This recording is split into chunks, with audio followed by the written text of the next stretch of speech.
কোন ধরনের সংস্কার হচ্ছে? আমি তো দেখতে পাচ্ছি এই সংস্কারটা হচ্ছে শুধুমাত্র আমাদের পার্টির নেতা, আমাদের পার্টির ভারপ্রাপ্ত চেয়ারম্যান জনাব তারেক রহমানকে জাস্ট তার ক্ষমতাকে, তার দায়িত্বকে ঠিক করে দেওয়া, অর্থাৎ উচিত করে দেওয়ার একটা চক্রান্ত, একটা প্রয়াস চলছে। এটি হচ্ছে সংস্কার। এখন যারা সংস্কারের কথা বলছেন, তাদের সংস্কারের লক্ষ্য হচ্ছে বিএনপিকে কিভাবে সংকুচিত করা যায়।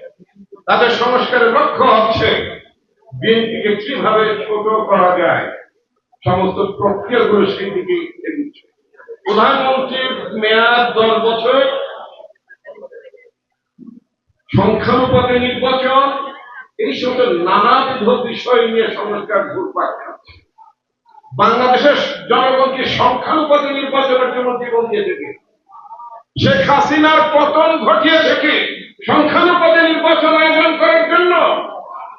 শেখ হাসিনার যে সমস্ত অপকর্ম করত, শেখ হাসিনা যেভাবে টাকা লোপাট করত, নির্বাচনের ব্যবস্থাকে তছনছ করে দিত, এবং তার প্রভু ভারত যেভাবে বাংলাদেশ একটা সেবা দাস প্রতিষ্ঠার মাধ্যমে অব্যাহত ভাবে বাংলাদেশকে শোষণ, লুণ্ঠন এবং এই দেশটাকে তাদের করজ রাজ্যে পরিণত করতে পারে একটা সেবা দাসের মাধ্যমে, সেই ব্যবস্থাটা পাকাপোক্ত করতে গিয়েছিল।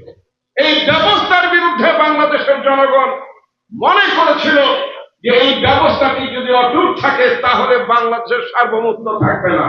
সেজন্য বাংলাদেশের ছাত্র সমাজ, বাংলাদেশের যুব সমাজ, নারী সমাজ, শ্রমিক সমাজ অর্থাৎ আপামর জনগণ নিজেদের দায়িত্ব এবং কর্তব্য মনে করে এই ফ্যাসিস্ট সরকারকে ক্ষমতা থেকে হটিয়ে দিয়েছে।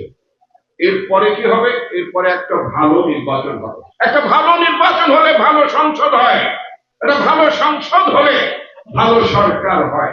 আপনি যদি চোর, চামার, বাটপার, অযোগ্য, অদক্ষ লোকজন যদি নমিনেটেড হয়ে পার্লামেন্টে যায়, তো সরকার কি এর চেয়ে ভালো কিছু পাওয়া যাবে নাকি? ওই 300-র মধ্য থেকে তো সরকার হবে। সুতরাং খেয়ালটা রাখা দরকার ছিল সেই জায়গায়। আমাদের সংস্কার কি কখনো বলেছে যে ভবিষ্যতে শুক্রবারের চেয়ারম্যান হবে না?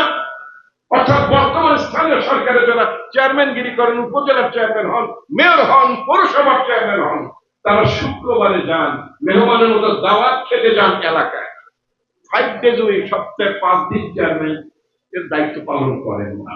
আমাদের যারা এমপি হওয়ার পরে তারা চলে যান ঢাকায়, সারা বাংলাদেশে।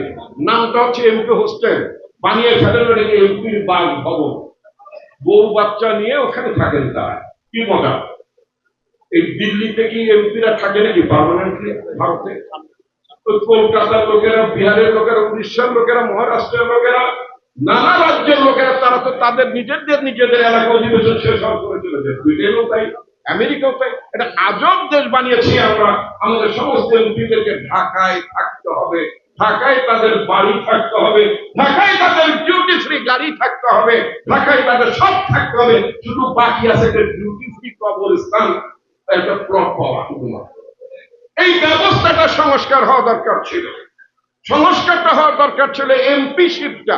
ভবিষ্যতের এমপি কি একটা ফুল টাইম জব হবে না পার্ট টাইম জব? আমাদের দেশে গত 54 বছরে এমপি যারা ছিলেন তারা পার্ট টাইম জব করেছেন। দিনের বেলা ওকালতি করেছেন, কেউ ডাক্তারি করেছেন, কেউ ব্যবসা বাণিজ্য করেছেন, কেউ ঠিকাদারি করেছেন।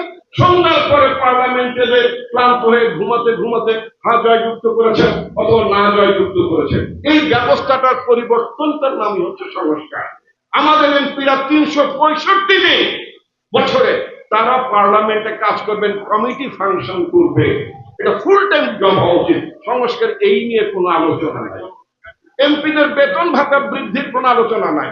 এমপিদের পেনশন কি করে হবে কত দূরে যাওয়া দরকার। ইন্ডিয়াতে তো একজন মানুষ এমপি যদি না থাকে তাকে পেনশন দেওয়া হয়। আমাদের দেশে এমপিদের পেনশন দেওয়া হয় না, অল্প টাকা পয়সা দেওয়া হয়। ফলে ওইটা আসার পরে চুরি চামারি কেমনে বড়লোক হওয়া যায়